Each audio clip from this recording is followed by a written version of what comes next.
Rob Tebbutt here for Boxing News, joined by Lawrence Okolie in the immediate aftermath of your loss to your former stablemate Chris Billam-Smith. First and foremost, Lawrence, how are you feeling? I don't want to say good. I feel okay. Talk to me about the fight. I mean, it seemed as though for 3 rounds you controlled Chris, you were able to slow the pace down, and it seemed like a sizable momentum shift in the 4th round with that left hook.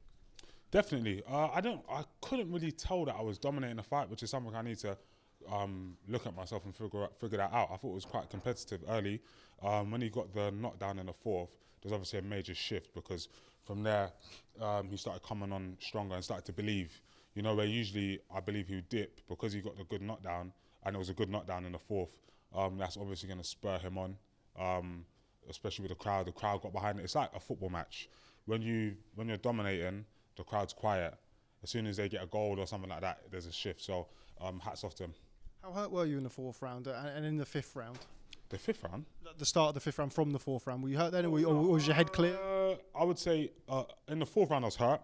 Got up. I felt kind of fine. But obviously you don't want to get caught with more shots. After you've been knocked down, you either have to get the other guy or box and move. I can't remember. I think I chose to smother and take the kind of shots away from him, which is obviously a smart option because I think a lot of times people wear their heart on their sleeve too much and end up getting stopped. So I kind of weathered the storm, believing I'd get him in a couple rounds' time.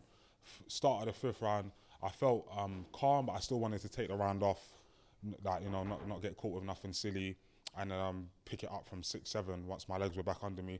They did come back under me, but I think it was, I don't know. There was a couple of times where I felt like I hurt him, but I was just a bit too like, oh God, I've got to get it done, and then you end up smothering your work. But I think you know, on the next one, just take the pressure off. You know, I think it's never good to lose, but it's also good to kind of be realistic. This is the worst thing that can happen in boxing. You take it L. I've experienced that, and you know, I can only go up from here. You mentioned what's next. Is it 100% the rematch? Yeah, it has to be. I'm not the type of person that's going to be like, oh, let these 2 guys fight and this, that, and other. We run it back. Try and keep it relatively fresh, but the point deductions, is that something that you agreed with? Is it something that you need to address moving forward?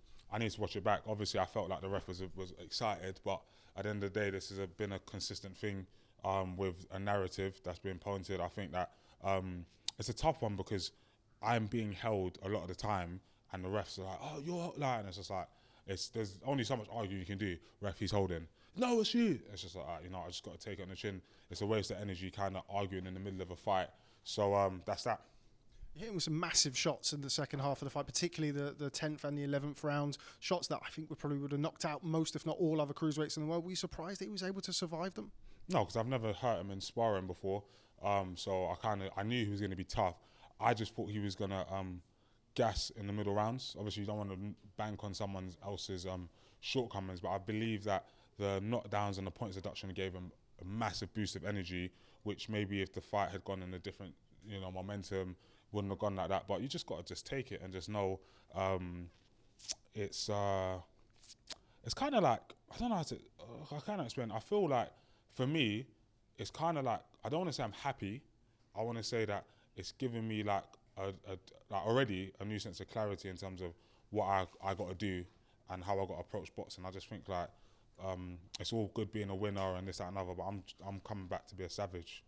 Just seen your former trainer McGuigan come in here. All respect as it was throughout the whole week, really. I think both camps handled the situation very, very well. How much credit do you give him for not only Chris's performance tonight, but obviously taking you through to world champion in the first place? Yeah, no, of course. Come on, man. Those I never said a bad word. They never said a bad word. It's just is what it is. It's business. 15,000 in Bournemouth, like I said in multiple interviews, and the way that I really feel is that I come up from Hackney. We had a terrible year last year, but we grew as a team, and to come back to, you know, a headline in Manchester, Bournemouth, I can only be happy and blessed that I'm even in this position. Final word with you. What next for Lawrence Okolie? You know where it is. Thanks as always for speaking to Boxing News. Look forward to catching up soon. Thank you.